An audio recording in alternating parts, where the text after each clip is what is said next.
joining us now is Dr. Drew himself. Hey guys, what's happening? Nice to see you. Finally broke away from my flat tire. Yeah, I mean, that's just crazy. But Yes. you called AAA, handled it was done. Yes, done. Nice. Done. What kind of car do you drive? It's like a Porsche SUV kind of thing. Oh. Yeah, it was nice. And Okay, so it's my wife's car, actually. Okay. Guy's a doctor. Yeah. I'm a Porsche guy myself. Yeah.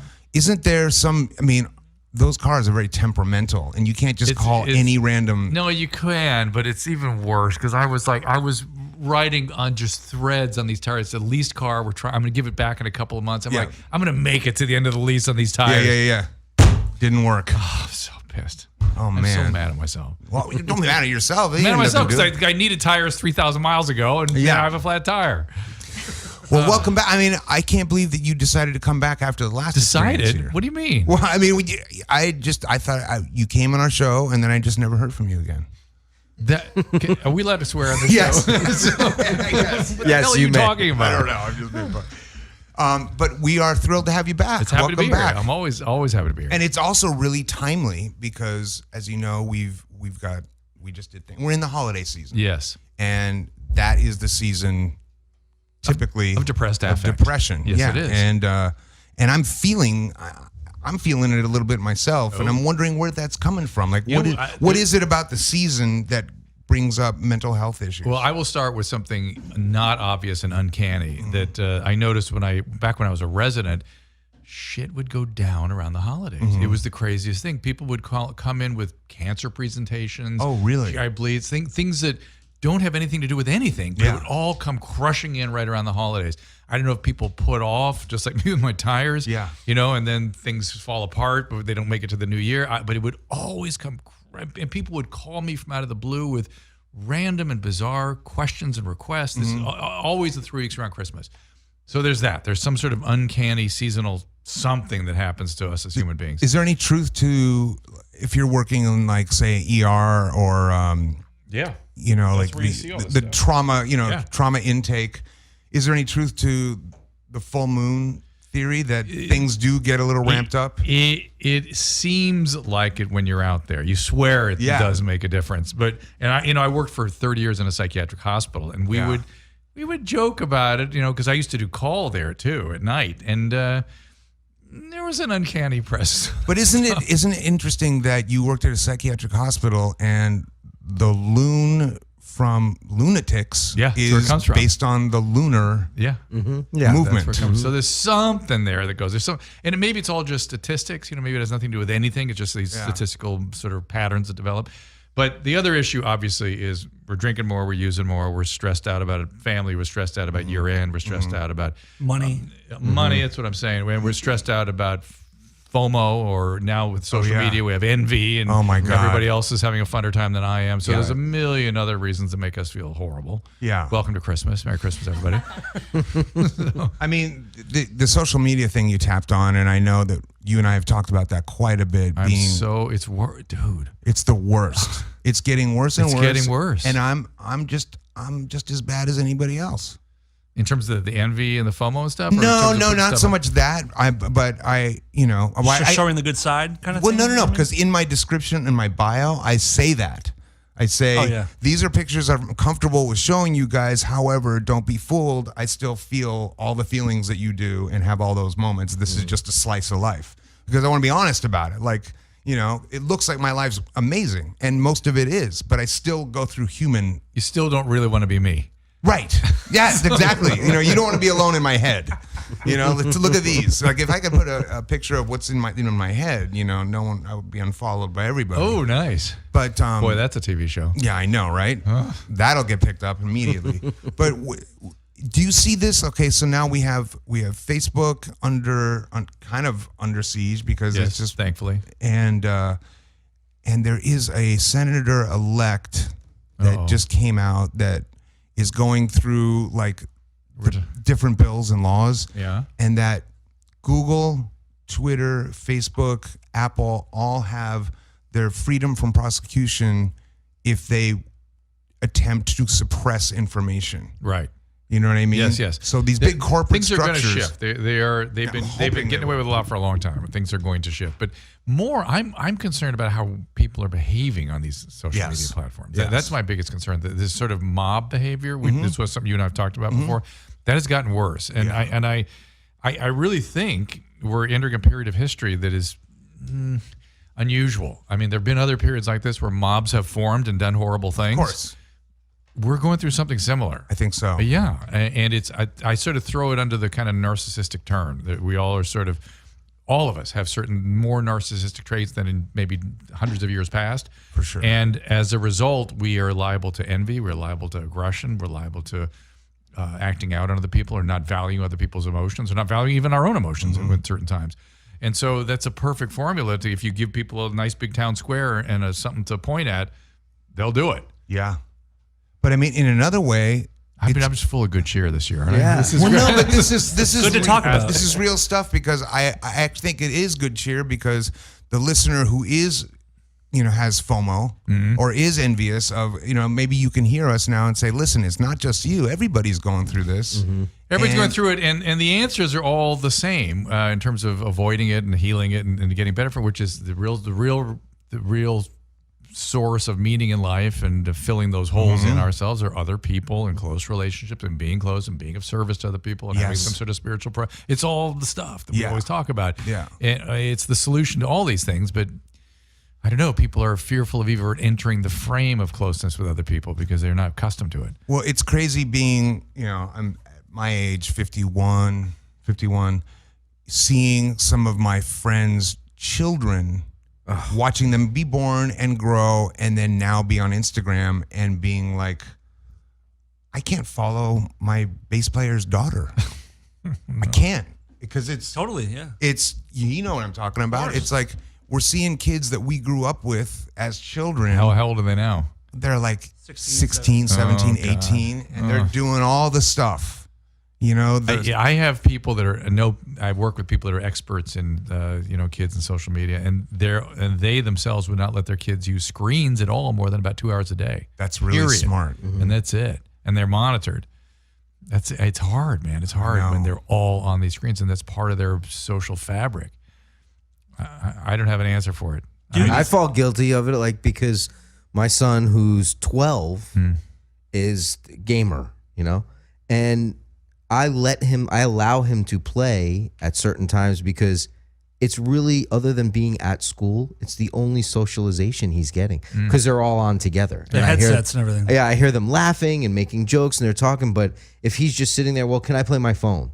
No, you can't because that's just him and the screen. I get it. And to be fair, how is what he's doing different than when we were 12 and used to just hang on the phone with other people and just talk to people on the phone? Right. They just happen to be sharing an experience while they're talking to each other on an electronic Well, I medium. also think that gaming with friends is a little different than trying to create this false persona to put it out in the world to make yourself feel better. I mean, he's not doing anything that's based out of narcissism or low self-esteem. He's just having fun with it. No, he's just lowering my self-esteem that's as a father. That's okay. And to be fair, that age group around where your son is seeming it's another generation. They seem to be turning again, and they're turning against fame, which I think is good. I do too. They're turning against. How so? How is that happening? They're literally saying things like you'll hear them say, "I want to be a performer as so long as I don't become famous."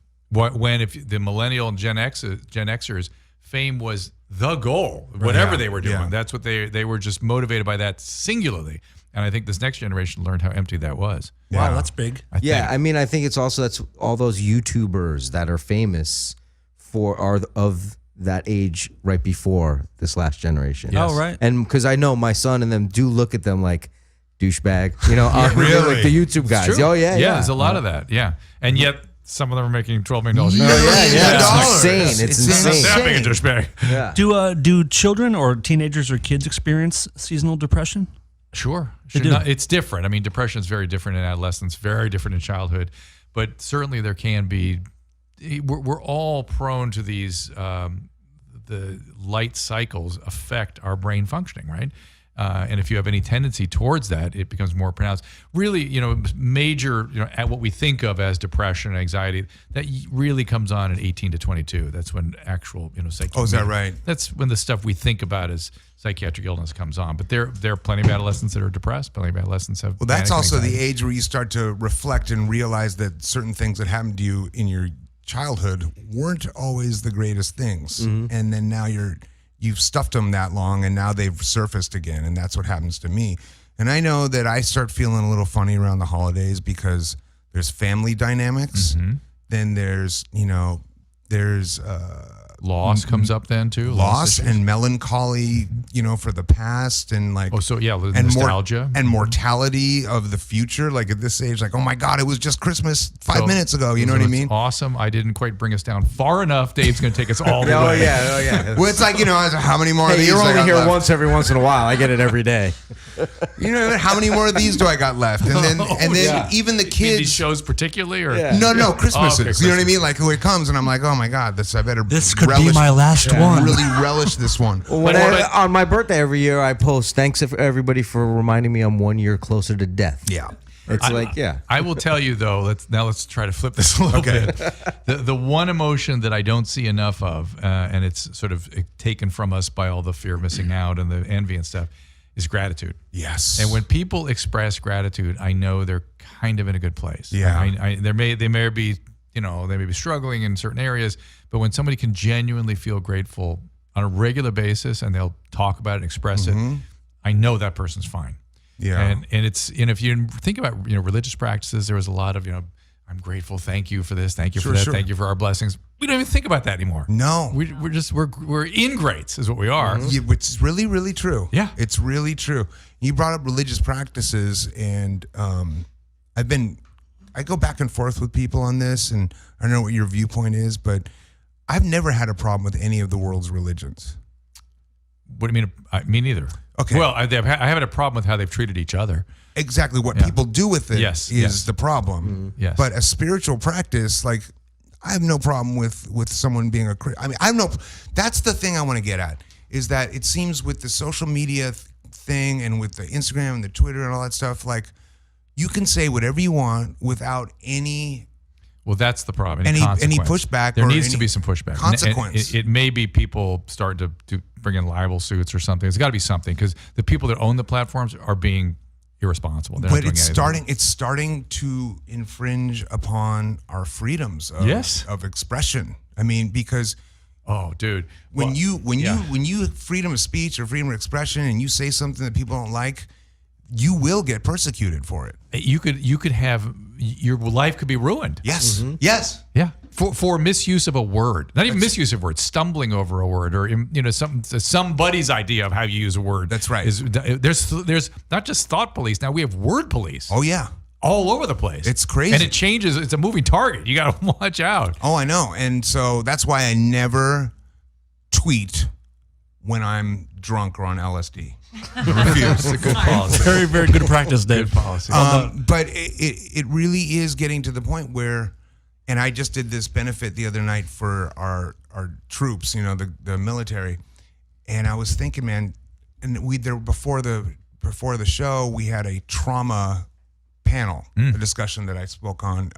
So a PTSD thing. Because a lot of those guys come back with PTSD. And I said, like, these guys are out there fighting for our freedoms, and you guys are out there fighting for our freedoms. And one of those freedoms is freedom of expression and freedom of speech. And then you put your life on the line, and if you're lucky enough to make it back here and see where the world is in terms of division, I mean... Got to break their hearts. You're fighting so I can have my voice. Yeah.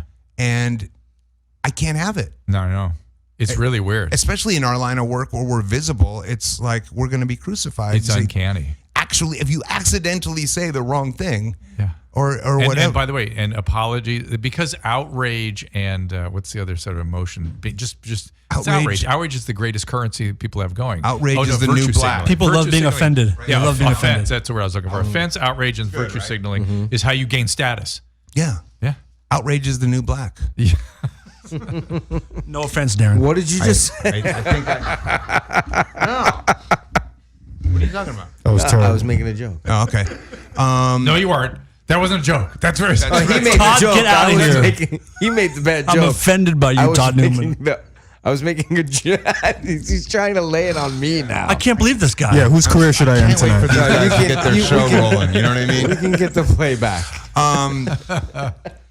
But yeah, I mean, so do you feel like we're in danger of our freedoms being? They already are. What are you talking about? I mean, you can't say anything. You can't speak. You can't have dialogue. You No, can't have I know you discourse. can't. But I'm hoping. I'm an eternal optimist. I'm assuming it will go back. I just don't know the road back. But will it in our lifetime? I mean, that's the I think question. so. Because, But your next Christmas may be your last day. So who knows? So maybe not your lifetime. but I wonder, like, Play your cards right. So say whatever the fuck you want. because that outrage being so popular, why is that? Is it because now if we express I think outrage, I think it has something to do with what I was talking about earlier with that gratification of being in a mob. yeah, And having a target, you have somebody you can bring down to size. That's envy, yeah.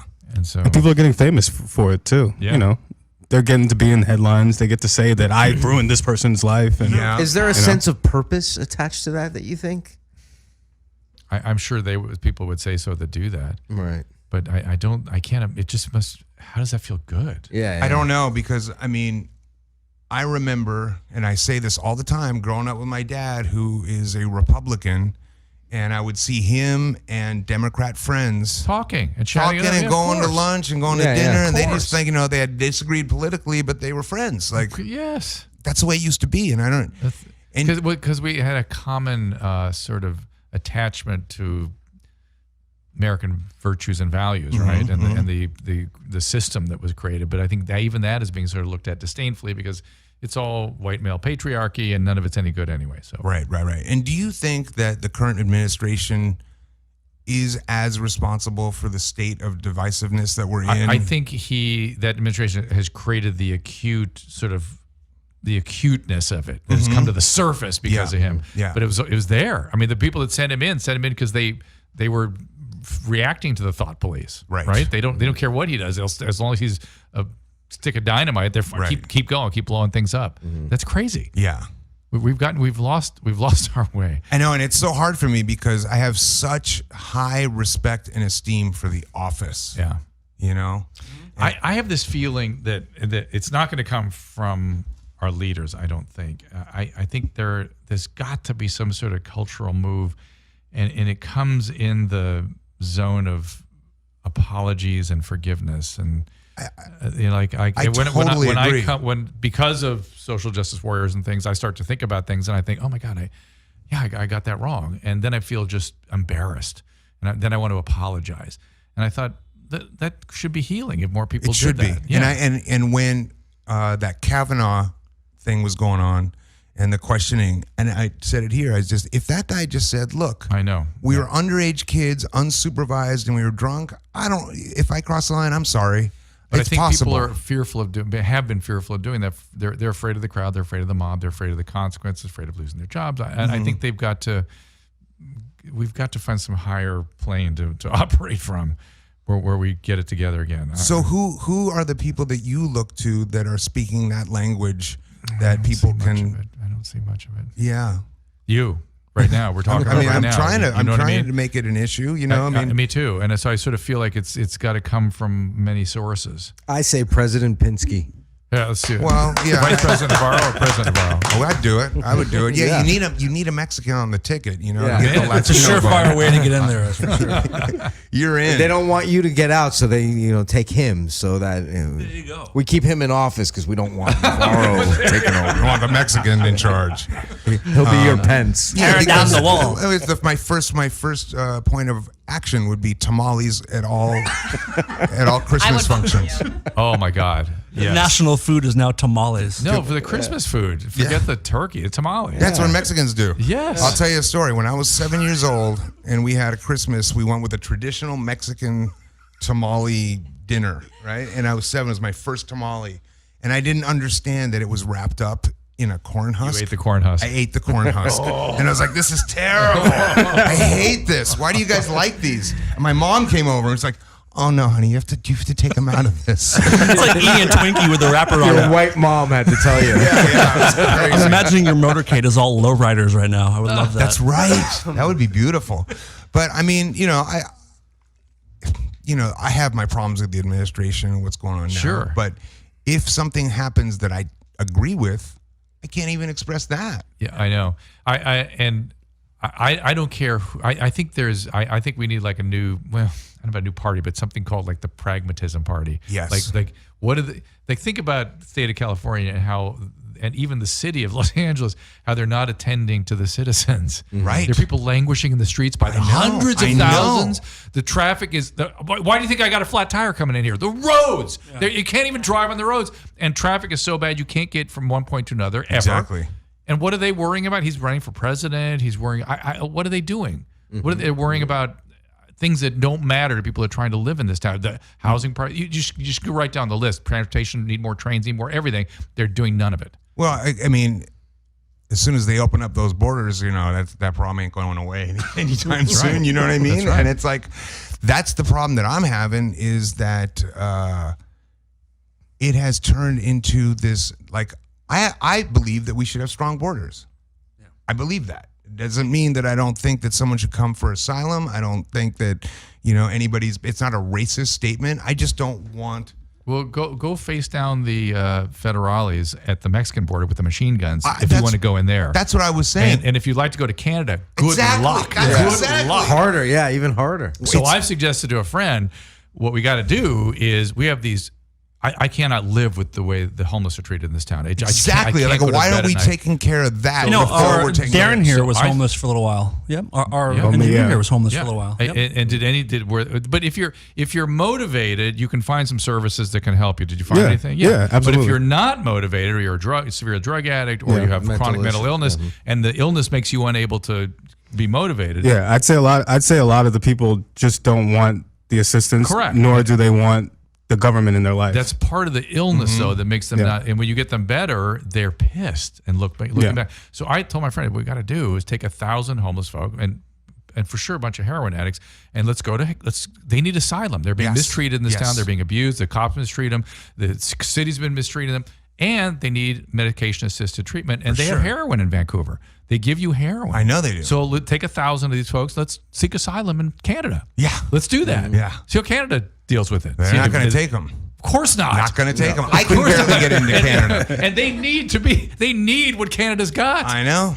I know. I mean, I spent a lot of time downtown lately. Yeah. And the homeless scene out there is crazy. It's out of control. It's out of control. I mean, with the whole gentrification of the city, and they made it more beautiful and more powerful. Yeah, but every city is getting more beautiful and more urban. Right, but they never went anywhere. Like their whole plan was to kind of clean up that area, and they just stayed there. Right. So now it's beautiful with tent city. Mm-hmm. You know what I mean? Here's the solution to that. All they have to do is expand conservatorship a little bit and expand the definition of gravely disabled, and all the languishing will immediately go away. Yeah. It'll be people that are struggling and need services that want services, and it'll be people sort of in between, drug addicts and things, and you'll be able to help everybody else. That's interesting. Yeah. I totally agree with that, and that is one thing that I bring up a lot. It kills me. But of course, people don't know how bad it is in Los Angeles, right? No. It's really bad. People in Los Angeles don't know how bad it is in Los Angeles. That's another problem. You're correct. But where's most of your listenership? Is it in a particular part of the country? No, it's global, so I don't really know. But let me tell you, to those of you that are not living in Los Angeles, it's unconscionable what's going on here. Yeah. I know. Do we know? It's a breakdown of civilization. And by the way, just so you know, we're going to have a major infectious disease problem from the rats. Oh, good. And we had a big typhus outbreak this summer, and I said we have to have a typhus outbreak because of all the rats. But I mean, you've seen the rats. Typhus? We had a huge typhus outbreak. Isn't that from the Middle Ages? Endemic typhus, the epidemic typhus. This is endemic typhus. Okay. We have typhus in the foothills here. Okay. We've always had it in Pasadena and San Gabriel and whatnot. But when I saw the rat thing, I thought, there's going to be a huge typhus outbreak. And there was. Huge. Oh, my God. What is typhus? Or Typhus is a rickettsial disease. It's sort of related to Rocky Mountain spotted fever. It's on the rats. And they get on your pets, and then they get on you. And that's it. And there will be other rat-borne illnesses because the rats are these vectors that send it out into the community. And there's things like Yersinia pestis that live on the rats. And eventually they hit a sufficient population where humans get the Yersinia. You may know that as plague, but that eventually is what happens. Oh, cool. And so it's a breakdown of civilization. It's really bad in California, San Francisco. Oh, as San well. Francisco, it's a carpet of feces. Worse. Yeah. It's worse in San Francisco. Where does California rank as far as homelessness? Number one. Oh, really? By far. Yeah, we're number one. Yeah. We used to be the state that everybody wanted to come to, and we have just fallen apart in our infrastructure, in the homeless problem. Well, we have a train to nowhere that we spent $97 billion on. Don't worry about anything. And the housing just keeps getting more expensive. We have a fast train, right? I heard something It's not about a fast that. train. It's not fast. Not one rail down, and they've spent tens of billions of dollars. I heard $90 billion they've spent already. Was this the one that's supposed to get you from downtown to the airport in like 10 minutes? No, it's supposed to get you from San Francisco to Los Angeles in 10 minutes, but right. it Yeah. has 5 stops. Yeah, that's crazy. And none of it's laid down. It's from Fresno to Bakersfield, and there's just a bunch of posts. Is this the Musk one? No, he was. Oh, you guys aren't aware where your tax dollars are going. No, I No, have Going no in this idea. train to nowhere. Oh, good. Yeah, it's billions and billions Yeah, and yeah. billions. It's a boondoggle of just biblical proportions. And it's not going to happen. It can't. Yeah. And they've just flushed billions of dollars down the toilet. And I'm all in favor of a fast train, but they don't. A, it's not fast. B, it's not. There's no possibility of completing it. So there you go. Where is the money? Do you have any idea where the money is? People's pockets? Somebody's pockets. Yeah. Consultants and unions and blah, blah, blah, blah, and off it goes. Really, it's really corrupt. I mean, it's incredible that what we're doing in this state. Yeah. I mean, that's why I have, I've got this dream of going to Oregon or to Washington, where you seem to light up. I was just thinking about psilocybin. They're we were talking about psilocybin, didn't we, at the beginning? Yeah. They're about to legalize psilocybin up there. They're putting something on the ballot in 2020. In Oregon. Yeah. No, I mean, I don't care that it's not legal, but that's cool. I mean, I think that it is a useful tool in cases for treating PTSD, and that came up at that conference I was talking about. Certainly with these vets coming home and just let alone coming home and having PTSD, but trying to get reacclimated into the world is very tough. Oh, no kidding. You know, because terrible. And they hadn't been doing a lot of helping with that. No. Yeah.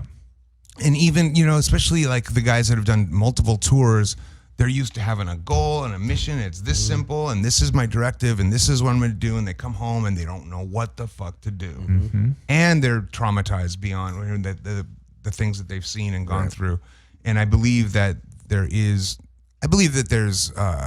benefits to those kinds of medications, those alternative medications. Sure. I mean, look, the fact that we don't study them is bizarre. Yeah. It's bizarre that we've decided molecules are evil. Well, no, that's an evil molecule. The reason why is because the pharma companies would rather sell you Lexapro. No. You don't think so? It was all Nixon. Nixon decided that these were evil molecules. He created that whole structure. The whole chart is made by him. The structure of the scheduling of the drugs. And the idea of a Schedule 1, drugs that should not be touched by humans. That's the most bizarre notion on earth. Right. It's bizarre. This molecule is evil. No, it may be problematic. It may have all kinds of untoward effects. And it can be misused. Maybe we'll find a therapeutic value for it. But to say that scientists shouldn't touch it, but you're talking weird. about that's moral outrage, a moral panic, especially coming from an administration which was paranoid. Oh yeah, and illegal.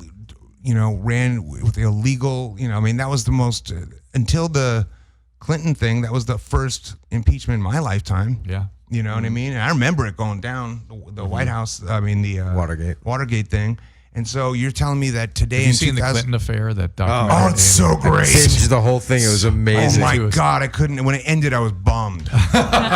But there's a new documentary on Showtime called "Enemies," the CIA and the president, the FBI, and the CIA. And it's on Showtime, and it's I believe is it a Gibney? Alex Gibney does it. Ooh, nice. Who's a great it's one of those. Basically, the first episode was about the Nixon years. The next episode was about the Clinton years. I think they're going to work their way up to what they're doing now is they're taking the current administration and comparing things that were said and done, and this happened and that happened, and where we're at now. Interesting. But think about that Clinton thing going down today. Not only that, it's awfully familiar, isn't it? It's very similar to what the kinds of things we're seeing today. But what was crazy to me was I thought I understood what was going on. I had no idea how bad it was. No, me neither. Until I watched that documentary. I was stunned. It is shocking. I mean, at the time, do you remember watching it on court TV? Like, do you remember watching the testimony? Loveline, the TV show, was in its first or second year of production, or maybe second or third year of production after all that. And we would watch it during breaks between shows. How did the whole Loveline thing come about? Should we play it for Drew and ask him? Play the full one. We've been giving her shit. What? Last time you were here, something famous went down that you might not be aware I owe of. your wife You left away. and you. Play the full one. I'm going to. He'll really understand how inappropriate this was. Become, was I here? Yeah, you were. Well, it was Jessica was talking to you, and it's become part of our show lore. It's vernacular. I'll never live it down for the rest of my life. I'm so happy to be part of this. Well, you know how in your podcast you guys have little catchphrases that your audience knows. Right. Okay. Well, this has become one of ours. You started off by saying for a husband, by the way. He was a nerdy doctor. Yeah. At what point? Because there was a time where he went from nerdy doctor to heartthrob of America. I know. I can't believe it. I was totally right. Was there ever a point where you were like, "What have I done?" Thanks, honey. No, because it's refreshing. I mean, when people love him, it's better than if they ignore him. He's obviously always popular, so it's nice. I mean, I got a little jealous sometimes, and hot chicks would hit on him and stuff. How did the whole Loveline thing come about? In the middle of your wife getting serious, Jessica asked the most softball, awful high school question of all time. All right, it's what she wanted answered. It just happened. So it turned into weeks of stuff, and it turned into this. I got a little jealous sometimes, and hot chicks would hit on him and stuff. How did the whole Loveline thing come about? And it just went We got a million. We have a You million. got to get the Schitt's Creek music in there. As soon as we told our people that you were coming on the show, everyone hit us with, ask them how the whole Loveline thing came about. It's become the most famous thing in the show. Thing forever. So good. So you didn't. So when that was happening, you didn't watch the Clinton escapade on court TV. Remember court TV? We watched it. It was playing. I remember on a little Sony Trinitron. Yeah. I had a Trinitron in a dressing room. I can't believe you said that. I haven't thought of that. And it was sort of. It seemed. I was only catching bits and pieces of it. It seemed. Oh my crazy. God! It was so great, especially in those years when that thing was going on, and my drug addiction was still working, quote unquote, working. Like it was killing me, but I thought it was working. And so to be that ramped up on that much coke, watching a guy go down and feeling like, thank God it's not me. That was the best. I can say that was the pinnacle of my using. Max shot. But I mean, this guy wouldn't stand a chance today. Oh, I can't believe there's not a bigger reaction now. I can't either, and I can't believe there's not a bigger reaction to Hillary's reaction. And by the way, they did not dig that deeply into how much Hillary did to destroy those women. I know. How horrible she was to them. Yeah, she really was, huh? They were kind to her in the documentary, I thought. They were. And what I've heard, it was just horrible. Which is interesting because I feel like that documentary, and Dr. Drew's talking about the Clinton affair, if you haven't seen it, and one of our listeners, Amber, texted me and said, you got to watch, this is up your alley. So I'm really grateful to you, Amber, for that, because it provided me with 6 to 8 hours of not thinking about self. Yeah, it was awesome. I love that shit. It was great because thinking about self leads to suffering, right? So give me the Clinton affair. But there's another thing, Race to the White House. If you throw that in the DVR, you might like that too. All right, good. But yeah, I mean, I'm busy with Mrs. Maisel right now. What is that? Do I need it? Yeah, it's on I'm Amazon. not sure What is it's it? Dave's thing. I'm not sure. You and I got you. Yeah. But I'm not It's sure great. It's a Dave Navarro. Is it thing. my thing?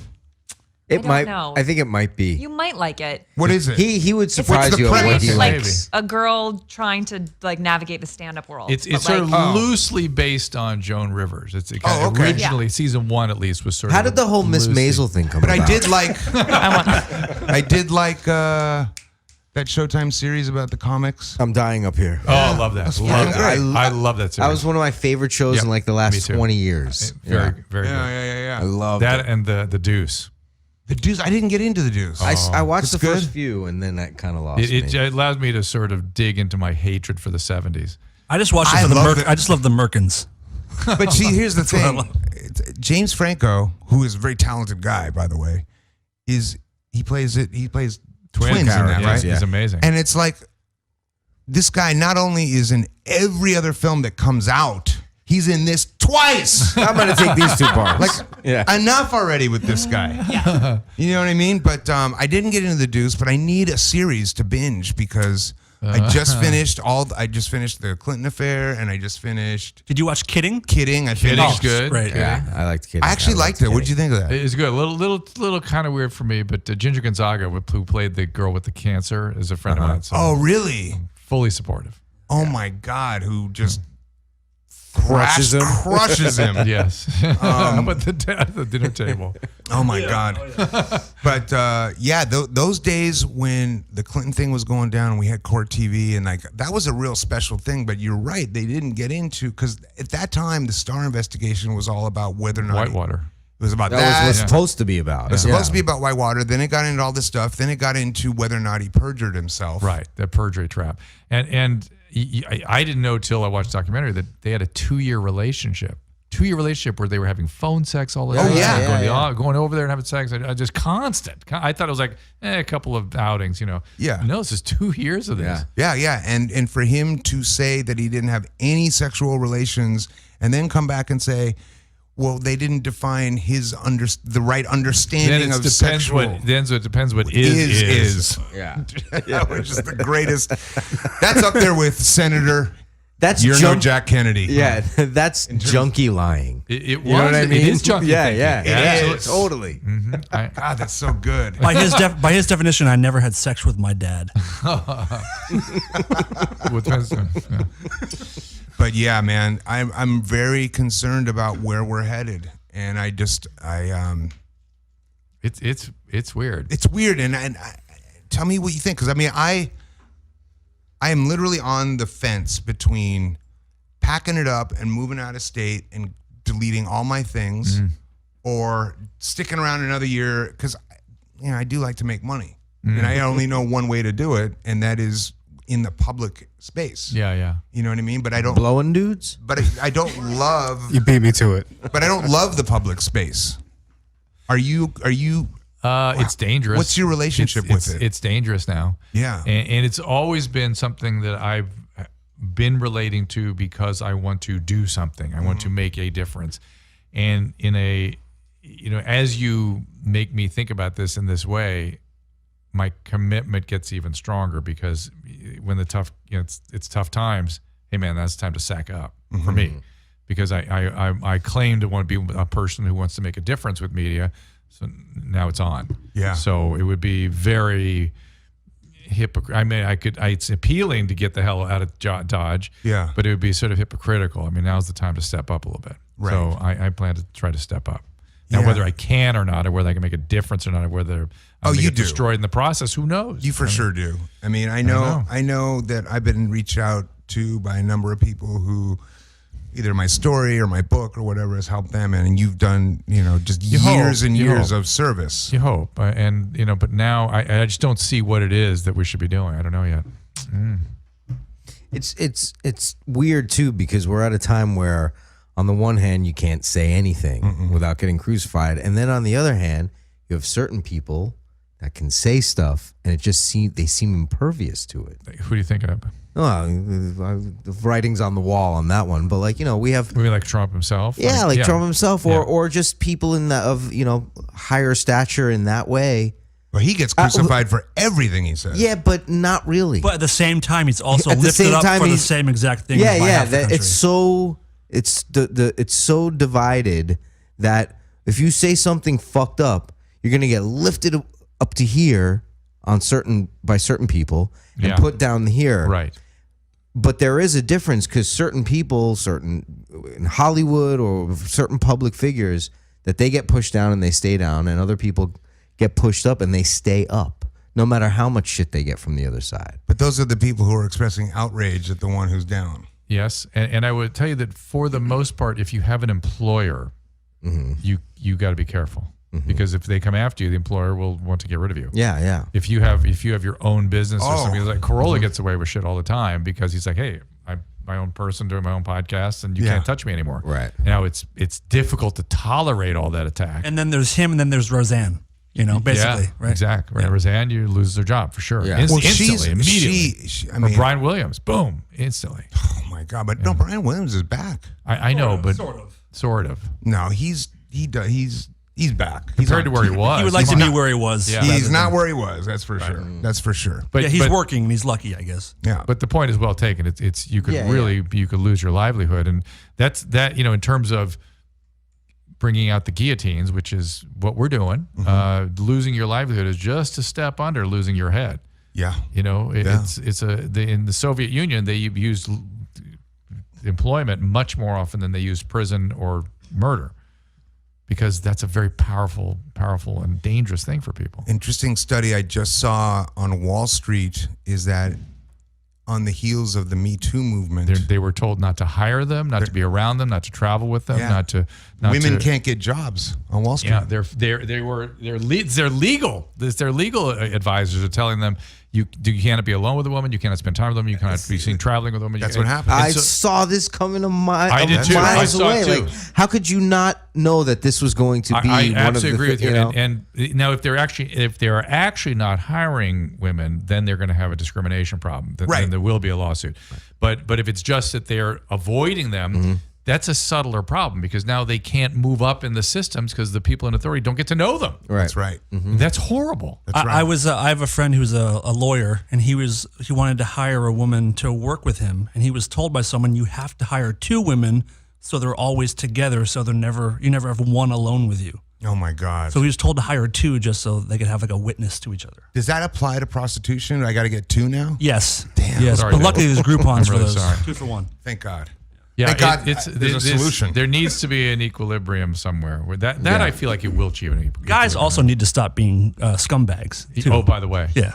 That's the first step, I think. No, I totally agree with that. I mean, in the context of today's world, when you look at this Clinton thing, you takes your breath away. You can't believe people behave like that. And you thought, oh yeah, that wasn't that long ago. Yeah, and we've so been putting up that forever. What's scary about that is because there was a Clinton. There was one on Fox a couple months ago that was like a Clinton affair documentary. We watched that. And that was before the Clinton. So when it's this administration at this time, with this administration and this many things going on with Trump, I mean, like this guy, all that stuff, like the grabbing the pussy and the Stormy Daniels stuff, like nothing, it just blows over. He just ignores shit and just people forget. And I think he knows that. He goes on to the next outrageous thing. And that's exactly the point I was just trying to make is like, how is it that this one gets away and this one gets completely destroyed? Well, see, it's gotten to the point now with Trump that he can't take a breath without people expressing outrage. So it's almost like it's starting to fall on deaf ears a little bit, because when he does something truly outrageous, it's like, I've heard all the outrage, I've been hearing it all day, and I don't want to hear it now again. But do you think that there was was that a partisan documentary that? The Clinton thing? Yeah. No, I thought it was very even keeled. It seemed like it. Yeah, because they could have gone very differently. Because the first one that we watched was kind of essentially like trying to say, see, Trump's not a bad guy. That's what they were trying to do. Yeah. This Clinton thing, to me, I end up with lots of mixed feelings. I had very mixed feelings about the OIG, the Office of Independent Counsel, OIC. I had very strange feelings about that. I had strange feelings about Monica and what she was up to, and what was going on, and then I had horrible feelings about Clinton, and and then I had mixed feelings about Hillary. Yeah, I did not have it was very back and forth. And then, by the way, even the other accusers that then went along with Trump and later in the documentary series, it was kind of like, that was weird. I had not a lot of mixed, and they presented it to give you mixed feelings. So yeah, and that's fine with me. But the funny thing is that out of the whole series, the biggest, most horrifying person in that whole thing, Linda Tripp. Yeah. What a horrible person, man, to do that to your friend. And I felt like they didn't dig into that very much. No, they just skated right past that. I mean, except Monica, when you catch it when she goes, as long as I didn't have to wear a wire. Remember that? She's I'll do anything but no wire, because I would never want to violate somebody like that. Right. Yes. And I thought, and she was being recorded as she was. I mean, it's it's crazy, but man, that I really got a lot out of that documentary. I mean, it was just riveting, and I think it destroys her chances in 2020 if she's thinking about it. Yeah, I suppose. I mean, is she even thinking about it? I don't think so. I don't think so. What do they have to offer now? I don't know. You know, it's like we really are in a whole different place, and we need something different. I don't know who the hell it is or what it is. I don't either. I think it should be Van Jones. I love Van. He's the best. Yeah, he's but great. Van, you know, even when he doesn't toe the party line, he said something. He at one point, if you remember, about a year ago, gave Trump a little nod, like good. He's like, I can agree with him doing that. He got destroyed. Oh yeah. I called him. I said, Van, I've been. You know, do you know my story with this? No. I didn't want to think about it. Well, let's do it.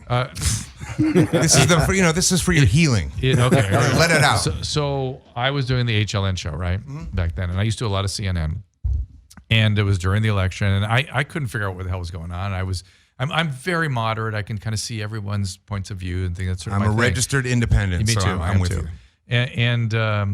And I was on Don Lemon's show, and he was like, "What is up with Trump?" And I'm like, "Well," I started describing how businessmen are sometimes hypomanic and they're often narcissistic, and he's got all these features and all the things we know him for sure to be. You know, I was like, "That's what this is, and that's what you're seeing." And then I would say things like, "Well, I don't know.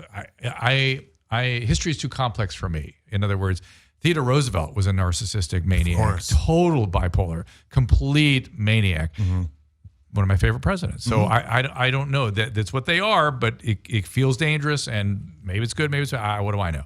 So I have a radio show at KBC at 790 and at KGO in San Francisco, and I went on my radio show the next day. And my program director grabbed me and goes, "Hey, I like what you were saying about Trump last night. Would you mind doing 30 seconds on that for our website?"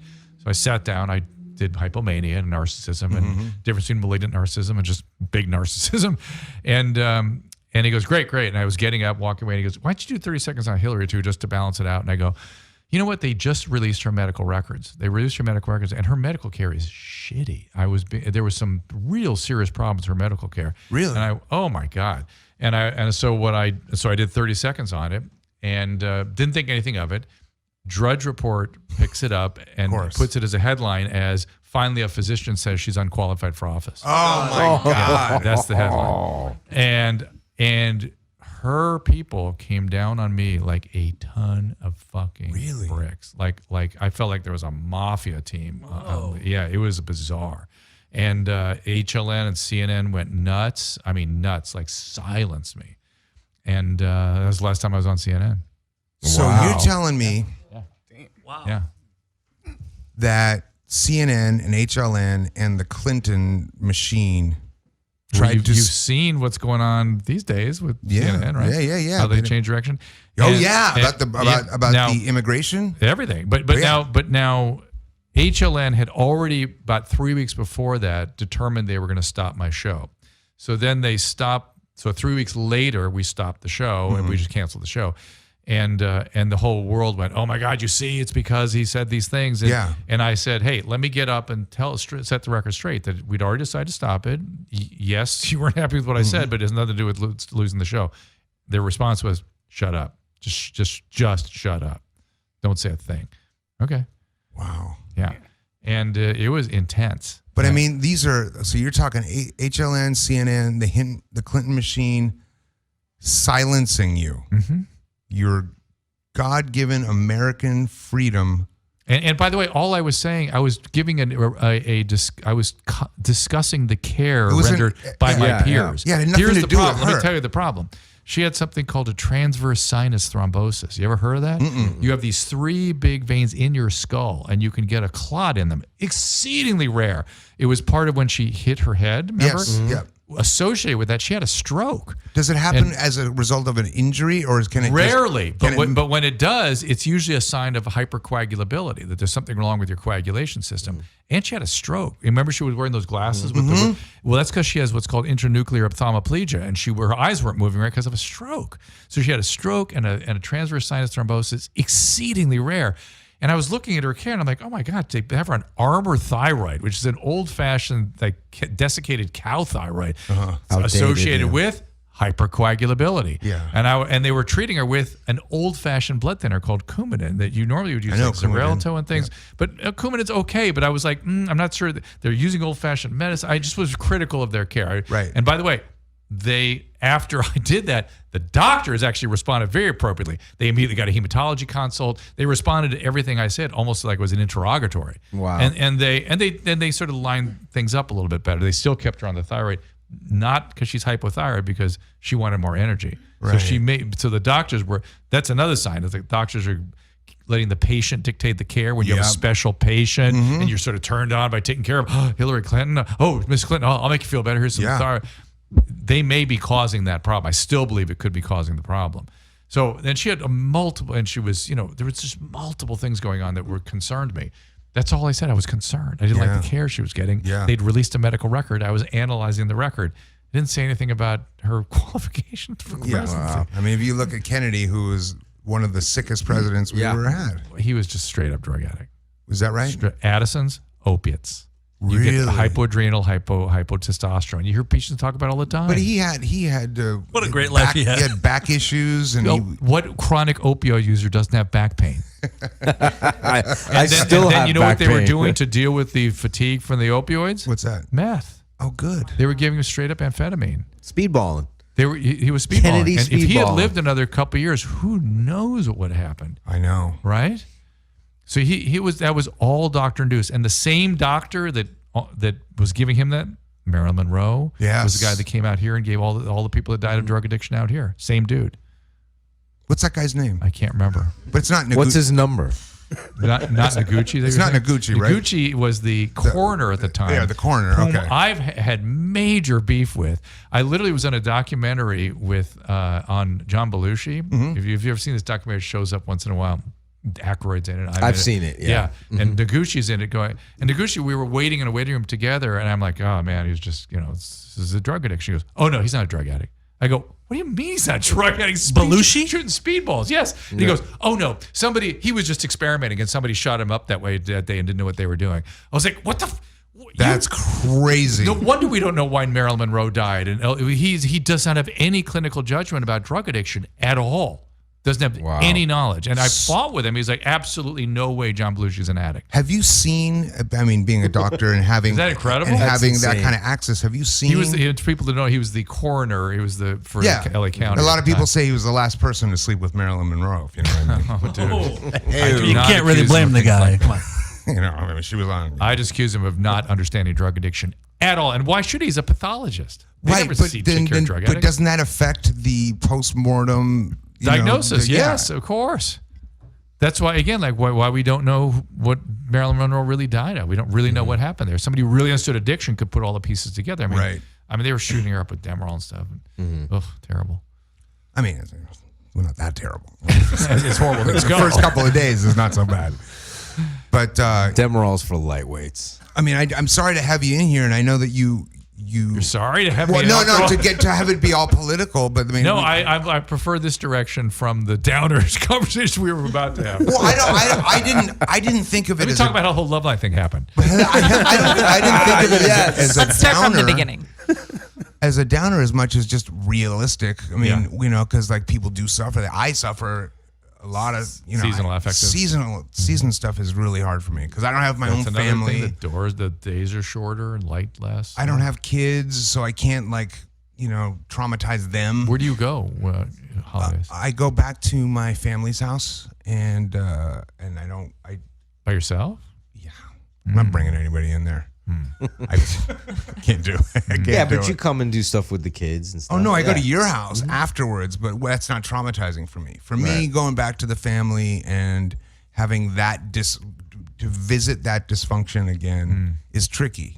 It's tricky, and I have to give myself, okay, dude, you can do 2 hours. This is your dad and your stepmom? Is that how it works? Who I adore and love, but it's just like they have their rhythm and I have mine, and they're very different. So you have to psych yourself out a little bit in a way before you go into the. So when I went to Thanksgiving, I was like, okay, here it is. It's 4:00. Stay until 6:30. Do you ever find yourself standing outside the door, being like, "All right, you can do this. Just knock on the. Just go in. Just go in." No, but I give myself what I feel like is a good amount of time to be of service, but I'm still taking care of my own needs. You know what I mean? The way why I think about it with those kinds of family issues is you go and you do what you need to do for yourself to be a good son. That's right. Not to you're going to get anything out of it. No. You expect nothing out of it, but you go to do what you need to do to be a good son for it's you. It's a preemptive strike against future guilt. It's great. Yeah, I hate to think of it that way, but okay. But that's what it is. That's what In it this is. case, Because yeah. I am not going to be standing over a grave one day going, God, I should have shown up to that Christmas. Yeah. It's not going to happen. Yeah. Yeah. Is that a little dark? Yeah, I'm just trying to think how to put it in a better place for you. Again, it's about you, what you need to do for you to be a good son. Yeah. Not what you need to do for them, because that's guilt.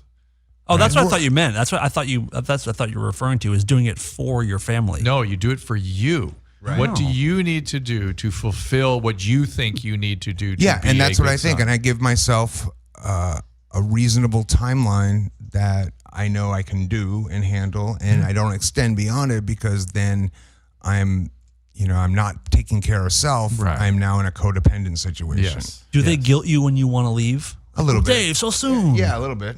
What do you do? I'm like, hey, gotta go. I got to got drive shit to home. do. It's taking me an hour to drive home. I got to get going. Yep. But it's all good. I mean, this thing. I went into Thanksgiving this year with that attitude, and I had a great time. Oh, nice. So So who knows? It could be great. Again, that attitude of gratitude. If you can find gratefulness anywhere, look for it, find it, express it. I'm telling you, that's what's missing right now. A little while ago when we were on tour a couple years ago, Dave, I worked for him on tour, and he had me put stickers on his pedal board, and one of them says gratitude. So a constant reminder of being grateful. So Actually, last time I saw you, you were swinging from hooks. That's right. Came to that. Why you freak me the hell Came to out? that. Yes. That's fantastic. Yes. Did you know that was going to happen? No. God, no. And I didn't realize the women were hanging by hooks either. I thought they had a harness on or something. No. They went. And then for I it. saw you backstage getting your scapulas sewn up or whatever they did. It troubled me. Is that the first time you saw that? Yes. Did it actually trouble you? Yes. Why? I can tell you the benefits of it. There are benefits? Yeah. Yeah. Tell me. Well, it's a very ceremonial thing that's thousands of years old, and the Indians used to do Yes. it. The Sundance thing. They used to do it from the chest. But they would do it rarely. Well, they would do it at a certain age. Right. You And do it as then- a ceremony of right to- transition. rite of Yeah, passage. they're manner. doing it as a recreational show. to look cool. No, it ain't about looking cool, because you leave your body at that point, So, but there's an endorphin and adrenaline Well, rush. so that those are comes- my two concerns. I had two concerns. One was that the tissue was going to tear and you're going to fall. Right. And the second was that you're going to get high. Because you can From the endorphins. from all that, yeah, Yeah. it's Well, a little there- bit excessive, there is. and I worry that you could start thinking about whatever. Well, I don't equate that endorphin rush with a druggy feeling. I know, but it can sometimes get your thinking going. You know what I mean? Your thinking going. Yeah, and and I'm certainly a victim of that. I mean, but no, I've been doing it for many, many years, and it's always in a safe, clean, there's a lot of preparation and Did they training. put something in there? Yeah, it's a piercing. It's like But is it a bar or something? It's like a bar. And How do they know what then as I'm having this big conversation with myself backstage, how do they know that you have sufficient tissue to handle the weight? There's no calculation you can do. I don't know. You I'm seen not them do that? I'm not a pro piercer. I'm not a pro piercer, but I've never seen that happen, and I've seen thousands of these things. Okay. And there's like conventions and trainings, and there's a whole biohazard system in place, so you're not touching anything. Oh no, I don't worry about But that. people do tear out sometimes. People tear out on purpose. What? Well, sometimes not on purpose. What do you mean? I've never seen it happen. You did once. Yeah, but that's That was on usually purpose. Oh, I'm thinking of something else. But yes. Okay. one. that's It's the on stuff I'm purpose because freaking I've seen it with you with people who do it on purpose. The other reason it's not the tissue or skin tearing; it's because the hook has bent and slid out. Oh, all right. That's right. Because certain But ones still, are hooks you're and certain 50 ones feet are up bars. there. That's going to be a terrible fall. I know it is. I know it is. And I guess there's, in some regards, there is the thrill factor of, I don't know how this is going to go. We'll see, and especially and I've never done it in a live setting like that. That was the Really? first time.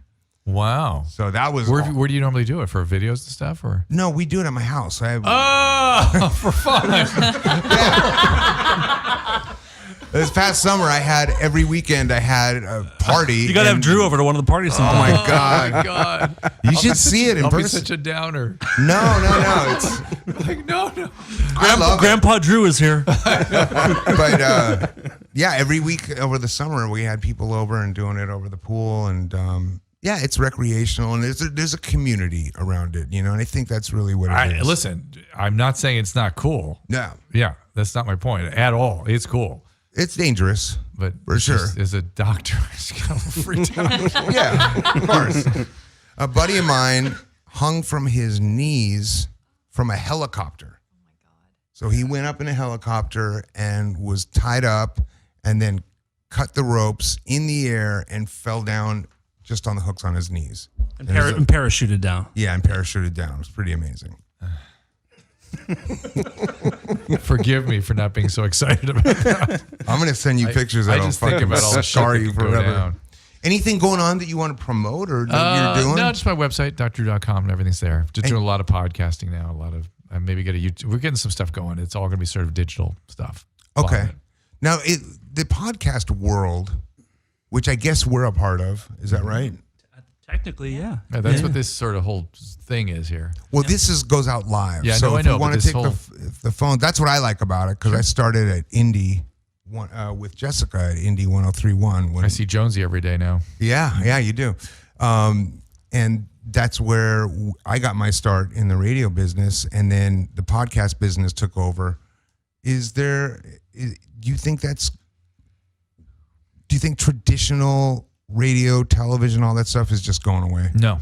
You don't? I think much like AM radio didn't go away when FM radio came around, these are just different platforms, and there are different relationships that people have with these different mediums. And it's just more mediums, more diversity, more platforms, more material for people to access. But nothing's going away. Yeah, I mean, It may consolidate a little bit, like you may see things in multiple places. Right. But people relate to it differently. People come to podcasts to hang out. Yeah, that's they true. Sort of hang out with you. They hang out in long form conversations and things they want to kind of learn about.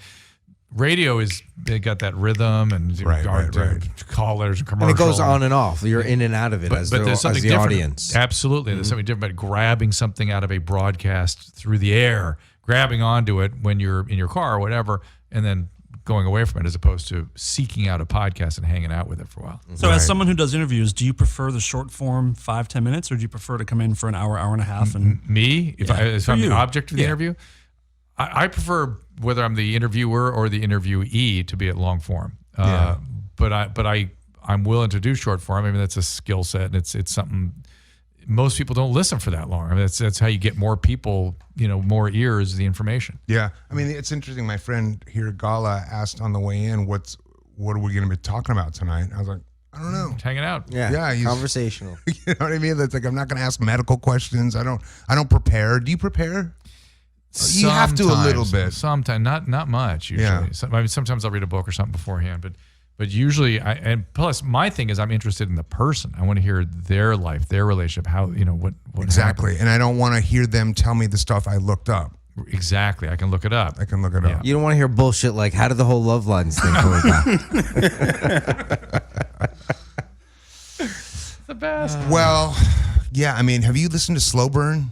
What's that? That podcast. There was one on the Watergate, and now they're doing one, I think, on the Clinton thing. It's a podcast about, I guess, administrations, and the Nixon one is just. Oh, well, I wanted to ask you. So you're telling me that a Nixon bill or law, 1972, something that he put into place. Oh yeah, that's what create all the schedules. Is and stuff. affecting studies now that can help people in 2018. It's 100%. affecting the whole entire prison system and everything because of how the drugs are scheduled. Yeah. Which is why you have so many marijuana users in prison and all that kind of stuff. Yeah, that's all Nixon. Well, I went to that criminal justice reform summit that Van spoke at, and they're making a lot of changes, which is great. Yes, it's happening. It is happening. Yep. But the interesting thing is, and I went with Deborah Tate, who's Sharon Tate's sister. I know Deborah well. Yeah, and we were both sitting there thinking about, okay, that's really nice that the government's going to put all this money into rehabilitating convicts, and that's cool. But there should be still a government entity or something that's providing assistance for the victims of these crimes, if there were, if it's a murderer or if it's a rapist, some kind of traumatic healing. I would love to see that in place, because if we're going to spend tax dollars on rehabilitating convicts, which I'm totally cool with, and anybody who's got a weed possession charge should just be let the fuck out because it's legal. It's whatever. But that's the one thing we were pushing for, is just like a little bit of, hard to argue with that. A little balance, But it's late. I listen to the nerdiest podcasts on earth. What do you listen to? I listen to philosophy podcasts. Almost, if you saw our podcast list, you'd be like, oh, I don't know if I do too. I mean, but like real, like nerdy academic philosophy. They ever partially examined life? Anyone listen to that? I'm listening to that. I listen to that kind of stuff. Yeah. But I mean, the most. What was I talking about? The last time I was on, I was talking about Terence McKenna's psychedelic ape theory. What's this? About how when we were pre-humanoids, and that when we came out of the trees and had to walk on the land, that's when we discovered mushrooms, because they would grow in the cow dung, and then the apes would eat through the cow dung, and they would get these mushrooms, and it was just enough to create new neural pathways that started a chain reaction of evolution. Who knows? Who knows? It's a theory. It's a theory. I think it's going to be something a little different. Probably. Yeah. Probably. Because that is sort of post-genetic. That's epigenetic. You know what I mean? That's like you're fostering neuronal growth. You're not fostering genetic change.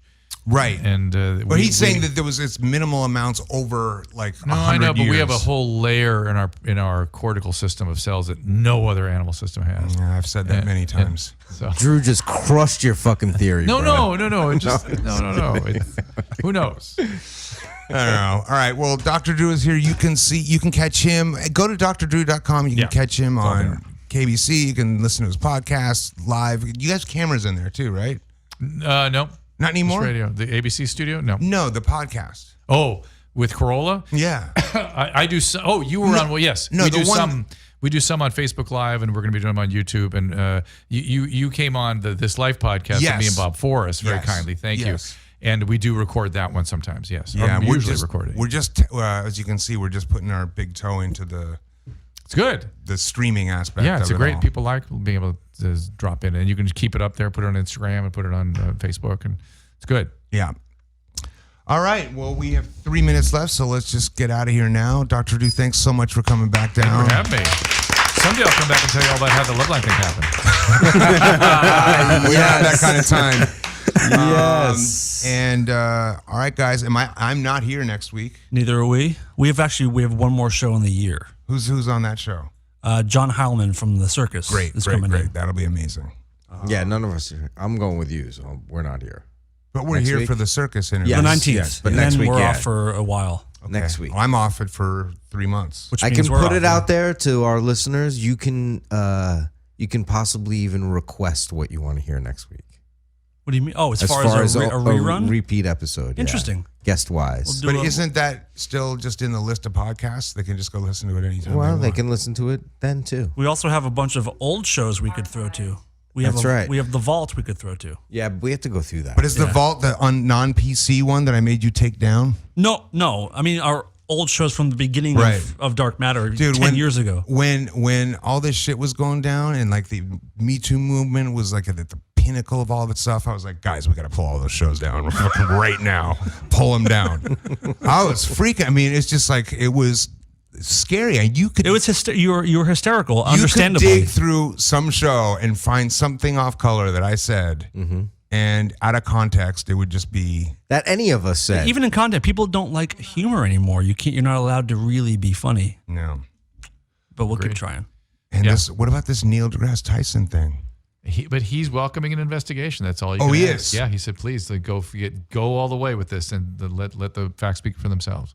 I thought of a great line that I was going to use. That was a picture of Neil deGrasse Tyson and him saying, "See, I was right. We're all connected by our shame.